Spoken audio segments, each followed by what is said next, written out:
Hello guys, welcome to जिज्ञासा। आज हम जानने वाले हैं फिर पढ़ने वाले हैं क्या मेंस्ट्रुएशन। तो उससे पहले हम जानते हैं कि हमारे आज के कंटेंट में या मेंस्ट्रुएशन के चैप्टर में हमारे पास आज क्या क्या मौजूद है। ठीक है, तो आप देख सकते हैं जैसे कि टेबल ऑफ कंटेंट है। तो टेबल ऑफ कंटेंट में हम बेसिकली आज टोटली बेसिक जानने वाले हैं। तो इस बेसिक में हम क्या क्या जानने वाले हैं, पहले जानेंगे कि मेंस्ट्रुएशन होता क्या है, फेयर एनफ। उसके बाद जानेंगे कि 2D और 3D फिगर्स में क्या डिफरेंसेस या फिर क्या अंतर है। ठीक है, फिर हम जानेंगे पेरीमीटर होता क्या है और उसके बाद जानेंगे कि एरिया होता क्या है। ठीक है, तो ठीक है, जबकि हम जान चुके हैं ये सारे चीजें हम आज पढ़ने वाले हैं फिर जानने वाले हैं, तो हम शुरू करते हैं। चलिए क्लास, चलिए। ठीक है, हमारे पास है मेंस्ट्रुएशन। ठीक है, तो उसका मतलब क्या होता है, अच्छा बताओ। जब आप कोई भी चीज पकड़ते हो, जैसे कि फॉर एग्जांपल एक बॉल हो गया या फिर जैसे कि एक टैबलेट हो गया, एक फोन हो गया, तो बेसिकली अगर हमको कोई बोलता है कि इसका एक डिमेंशन बताओ, बेसिकली हम अगर मैं बोलूं कि मेंस्ट्रुएशन का मतलब होता है कि किसी भी चीज का कोई डिमेंशन हो। ठीक है, डिमेंशन का मतलब क्या होता है, जैसे कि फॉर एग्जाम्पल मैं बता रहा हूं,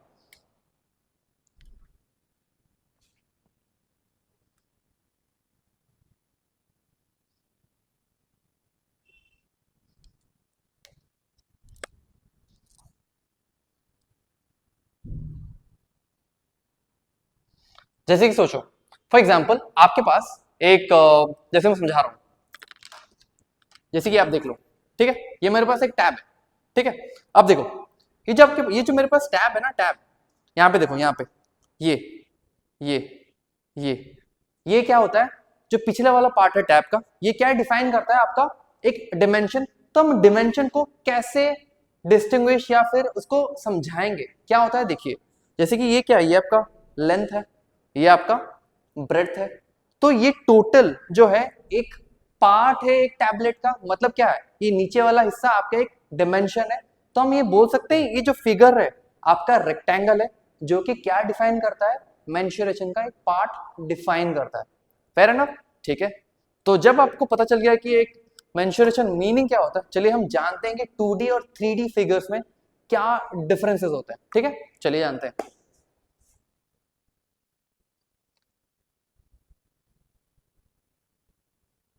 ओके, ये हमारे पास आज वो डिफरेंसेस जो कि 2D और 3D फिगर में हम जानने वाले हैं। ठीक है, देखिए, तो पहले क्या होता है, डिमेंशन जानते हैं कि 2D और 3D फिगर में क्या डिफरेंसेस है या फिर क्या अंतर है। ठीक है, 2D फिगर में क्या होता है, बस दो ही चीजें होता है। 2D फिगर मतलब क्या, जहां पे तुमको एक स्पेस में या फिर जैसे कि फॉर एग्जांपल हमारे पास जैसे कि ये टैब है। ठीक है, अगर मैं इसको ऐसे दिखा रहा हूं, आपको ऐसे दिखा रहा हूं, ठीक है, तो ये क्या है, बस आपको कितना दिख रहा है, इतना ही चीजें दिख रहा है ना, इतना ही चीजें, जितना चीजें हमको दिखता है वही हमारा क्या होता है, 2D फिगर में डिफाइन होता है। ठीक है, समझ में आया। जैसे कि फॉर एग्जांपल ये क्या है आपका, अगर मैं बस इसको बताऊं, इस चीज को बताऊं, वो क्या होता है आपका, एक रेक्टेंगल दिख रहा है ना आपको, रेक्टेंगल। तो अगर जब भी हम रेक्टेंगल हम बोलते हैं तो वो क्या कभी भी डिफाइन करता है कोई, देखो 2D और 3D में डिफरेंस क्या होता है, दो डिमेंशन होता है। दो डिमेंशन मतलब जैसे कि ये लेंथ हुआ और ये ब्रेड्थ हुआ। बट जब हम 3D पे आते हैं, 3D आते हैं, तो हमको क्या होता है कि हमारे तीन पोजीशन दिखते हैं। एक क्या, एक होता है लेंथ, जैसे आप देख सकते हैं, लेंथ, लेंथ हो गया, ये ब्रेड्थ हो गया, और ये हाइट।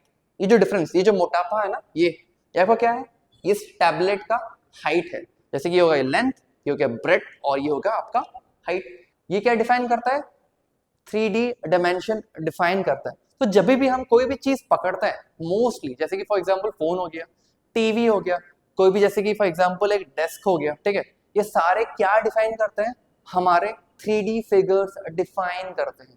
समझ में आया आपको। ठीक है, चलिए आते हैं, सबसे इंपॉर्टेंट चीज क्या होता है कि देखिए एजेस में क्या डिफरेंस होता है 2D और 3D में। जैसे देख सकते हैं आपकी सारे एजेस जो होते हैं ना 2D फिगर में, सारे के सारे विजिबल होते हैं। मतलब क्या, देखिए जैसे कि फॉर एग्जांपल ये हम लोग के पास रेक्टेंगल है, इसको हम एज, किस चीज को हम एज बोलते हैं, ये जो लाइन है, ये लाइन आपको दिख रहा है, ये लाइन आपको दिख रहा है, ये लाइन आपको दिख रहा है, ये भी लाइन आपको दिख रहा है। तो ये क्या डिफाइन होता है, ये सारे के सारे जो चारे जो लाइंस है वो क्या डिफाइन करते हैं, हमारे एजेस। मतलब एजेस का मतलब क्या होता है, कोई एक सरफेस जहां पे जाके वो चीजें एंड करे उसको सरफेस बोलते हैं। मतलब अगर ये चीज यहां से शुरू हो रहा है यहाँ एंड हो रहा है तो उसको क्या बोलेंगे, ये बोलेंगे ना इसको एज, मतलब एज का मतलब क्या, अंत, उस जगह पे वो सरफेस एंड हो जा रहा है। तो इस साइड से हम और देखेंगे तो इस जगह से लेके इस जगह तक यहाँ पे चीजें खत्म हो जा रही है, तो ये आपका क्या हो गया, एज। फिर अगर यहाँ से लेके यहाँ तक देखेंगे, अगर ये चीज यहाँ से लेके यहाँ तक आ रहा है तो ये जो एंड होगा यहाँ पे एंड हो जा रहा है, तो एंड जहां पे हो जा रहा है उसको हम क्या बोलेंगे, एजेस बोलेंगे। तो सबसे इंपॉर्टेंट बात 2D में क्या होता है कि हमारे पास जो एजेस होते हैं ना वो हमको दिखते हैं। दिखते कैसे, जैसे कि फॉर एग्जाम्पल ये हमको एज है, ये हमारा एक एज है, ये हमारा एक एज है और ये हमारा एजेस है। बट 3D फिगर्स में हमको सारे एजेस नहीं दिखते हैं। जैसे कि फॉर एग्जाम्पल अगर मैं इसको एक 3D चीजें की तरह अगर मैं यूज करूं, ठीक है, 3D मतलब क्या होता है, मैंने क्या बोला, 3D का मतलब होता है आपका तीन चीजें, तीन डिमेंशन। 2D में क्या होता है, हमको लेंथ और ब्रेड्थ ही दिखता है, बट 3D में हमको लेंथ, ब्रेड्थ और उसका हाइट, हाइट मतलब क्या, जो मोटापा बोलते हैं ना उसको क्या बोलते हैं, हाइट बोलते हैं। फेयर एनफ, ठीक है। बट जब भी हम 3 डिमेंशन में आ जाते हैं ना, 3 डिमेंशन में हमको सारे एजेस नहीं दिखते हैं। मतलब क्या है, जैसे कि फॉर एग्जांपल अगर मैं इसको ऐसे पकड़ता हूं, ठीक है, तो बट बेसिकली मेरे पास जो चीज है ना वो मेरे पास क्या है, 3D फिगर है ना, 3D फिगर। अब देखो अगर मैं इसको ऐसे पकड़ता हूँ, ठीक है, हमको बस ये चार ही एजेस दिख रहे हैं, बाकी एजेस दिख रहे हैं नहीं, दिख रहे हैं ना, ये सारे एजेस ही है ना, सारे के सारे, ये 3D फिगर ही ना हमारे पास। ओके, अगर वो दिख क्यों नहीं रहे, क्योंकि कोई भी एजेस ना मतलब चार एजेस के अलावा बाकी एजेस इसीलिए नहीं दिख रहे हैं क्योंकि ये सब सारे पीछे छुप जा रहे हैं, जिसके चलते हमको एजेस नहीं दिखते हैं। जैसे कि फॉर एग्जांपल अगर आपके घर पे आप कभी ना कभी तो डाइस खेले होगे, लूडो खेले होगे, ठीक है, उसमें क्या होता है जब आपके पास जो लूडो का मतलब क्या बोलते हैं उसको, डाइस बोलते हैं बेसिकली, जो आपके पास जो डाइस होता है उसमें जब आप एक चीज है, आप जब एक डाइस थ्रो करते हैं, ठीक है, डाइस जब थ्रो करते हैं उसमें क्या है, कोई एक नंबर डिफाइन होता है आपके पास, फॉर एग्जांपल 6 आ गया फिर 1 आ गया, ठीक है, तो जब वो डाइस आप फेंकते हैं वो जो रोल ऑन होके वो ऊपर एक क्या बोलते हैं आपके आई विल से कि लाइक बोर्ड पे गिरता है, ठीक है, तो जब बोर्ड पे गिरता है बस आपको एक ही सरफेस दिखता है ना, एक ही सरफेस जहां पे वो नंबर लिखा गया रहता है, फेयर एनफ। बट उसका मतलब ये तो नहीं कि बाकी एजेस या फिर बाकी नंबर एग्जिस्ट नहीं करते, वो इसीलिए एग्जिस्ट नहीं करते क्योंकि वो जो नंबर जो ऊपर लिखा गया है उसके नीचे सारे के सारे वो छुप जाते हैं। बट दैट डजंट मीन कि वो मतलब एग्जिस्ट ही नहीं करते। तो 3D और 2D में बस यही फर्क है कि हमें 2D में सारे एजेस दिखते हैं, बट 3D में सब वही एजेस दिखते हैं जो कि उसके ऊपर रखा गया है, जो भी या फिर आप देख सकते हैं उसको, बाकी सारे एजेस वो छुप जाते हैं, बट दैट डजंट मीन कि वो एग्जिस्ट ही नहीं करते। आई होप आपको ये एजेस का मतलब समझ में आया होगा। चलिए फिर कुछ एग्जाम्पल्स हम जान लेते हैं, जैसे कि फॉर एग्जांपल 2D में क्या क्या एग्जाम्पल्स हो सकते हैं। जैसे कि फॉर एग्जांपल एक सर्कल हो सकता है आपका, एक स्क्वायर हो सकता है, एक रेक्टेंगल हो सकता है, ठीक है, और जैसे कि फॉर एग्जांपल 3D शेप में और क्या क्या हो सकता है, जैसे कि for example cylinder. Day to day life में हम लोग देखते हैं, जैसे कि हम लोग के घर पे किचन में हमारे पास एक सिलेंडर होता है ना, तो सिलेंडर बेसिकली होता क्या है, एक 3D शेप होता है ना, 3D शेप एक ऐसे घुमाव की तरह होता है और उसके अंदर कुछ गैस वगैरह फिर आपके जो एलिमेंट्स है उसके अंदर रहते हैं। और क्या है, क्यूब, जैसे कि मैंने एग्जांपल दिया आपका डाइस हो गया, क्यूबॉइड, जैसे कि फॉर एग्जांपल आपके घर पे कोई भी चीजें अगर कहीं से आप लेके आते हैं, जैसे कि फॉर एग्जांपल आप कहीं से ऑर्डर करते हैं कोई भी चीज, ठीक है, तो वो एक बड़े बक्से में आता है ना मोस्टली, और जरूरी नहीं है कि वो हमेशा क्यूबॉइड ही हो, कभी भी क्यूब भी हो सकता है। वो मैटर करता है आपका जो सामान है वो किस तरीके के बॉक्स में आया हुआ है, ठीक है।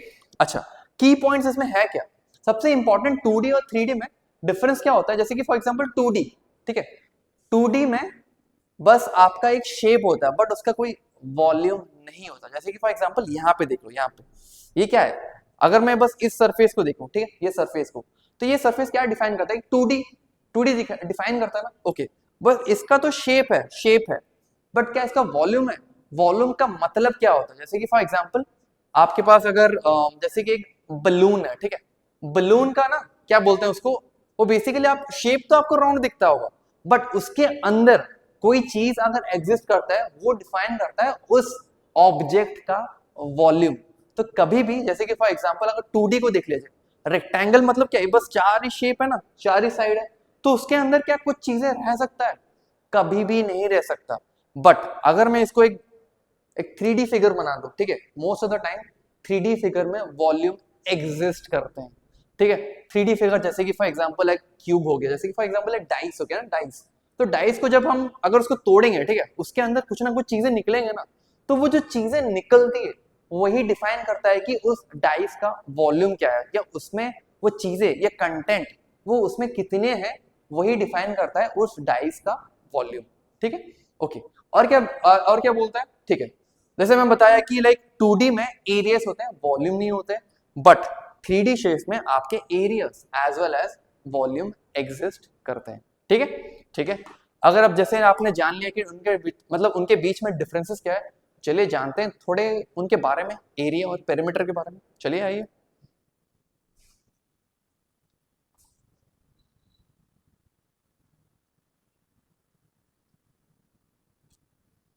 ओके, ये आपके, अच्छा बताइए, सबसे इंपॉर्टेंट क्या होता है, पेरीमीटर। पेरीमीटर का मतलब क्या होता है, परिमाप बोलते हैं ना उसको, पेरीमीटर क्या बोलते हैं, परिमाप। ओके, जैसे कि फॉर एग्जांपल हमारे पास ये दो फिगर है, ठीक है। अगर हमको ये बोल दिया जाए या फिर हमसे पूछ लिया जाए कि परिमाप या फिर पेरीमीटर ये दोनों के क्या होने वाले हैं, ठीक है, तो देखिए पेरीमीटर सबसे इंपॉर्टेंट बात है, मैक्सिमम जगह पे अगर आप पढ़ रहे होगे तो हमको आपको बता दिया जाता है कि जैसे कि फॉर एग्जांपल अगर रेक्टेंगल हुआ, ठीक है, या फिर एक स्क्वायर हुआ, ठीक है, हमको बोल दिया जाता है कि पेरीमीटर रेक्टेंगल का होता है 2 × L + B, ऐसे बोल दिया जाता है। या फिर अगर हम लोग को बोल दिया जाता है कि स्क्वायर का अगर हमको पेरीमीटर निकालना है तो हमको बोल दिया जाता है कि 4 बोल दिया जाता है, या फिर 4 साइड्स बोल दिया जाता है, फेयर एनफ, ओके। बट मैं चाहता हूं कि आप ये सब चीजें याद ना रखो, रैदर देन याद ना रखे, अगर वो चीजें आप जानो कि वो चीजें होती कैसे, वो फॉर्मूला आती कैसे, अगर आपको वो याद आ जाए ना, तो आपको may be to some extent आपको कुछ कुछ फॉर्मूलेस आपको याद नहीं रखने पड़ेंगे, फेयर एनफ, ठीक है। चलिए जानते हैं एक्चुअली पेरीमीटर होता क्या, परिमाप होता क्या। जैसे फॉर एग्जाम्पल हमारे पास एक रेक्टेंगल है, ठीक है, ये एक आपका रेक्टेंगल आपको दिख रहा है, ओके, इसकी एक लेंथ है और इसकी एक ब्रेड्थ है, फेयर एनफ, ओके। तो यहाँ पे अगर मैक्सिमम बच्चों को पूछा जाए कि अच्छा बताओ कि रेक्टेंगल की पेरीमीटर या फिर परिमाप होती क्या है, तो उन्होंने क्या बोलने वाले हैं, बेसिकली वो बोलेंगे कि ट्वाइस इंटू L+B बोलेंगे, फेयर है ना, ओके। तो वो डायरेक्टली फॉर्मूला डालेंगे और आपका आंसर निकाल के लिख देंगे, ठीक है। बट अगर मैं बोलूं, अगर मुझसे पूछा जाए कि अगर सबसे इजी या फिर आसान भाषा में अगर मेरे को समझाना पड़े पेरीमीटर क्या होता है, एक रेक्टेंगल का निकालना होता है, तो फिर कैसे निकालेंगे, देखो चीजें क्या होती है। अब देखो ये आपका लेंथ है ना, लेंथ लेंथ, और ये आपका क्या है, ब्रेड्थ ब्रेड्थ, ओके। तो बचाओ अगर ये आपका 5 सेंटीमीटर है तो बेसिकली ये भी आपका 5 सेंटीमीटर होगा, ठीक। अगर ये आपका 10 सेंटीमीटर है, ये भी आपका 10 सेंटीमीटर होगा, फेयर एनफ, ओके। अगर ऐसी बात है तो अच्छा बताओ, यहाँ पे भी 5 सेंटीमीटर है, यहाँ पे 5 सेंटीमीटर होगा, ये 10 सेंटीमीटर है, ये भी 10 सेंटीमीटर होगा।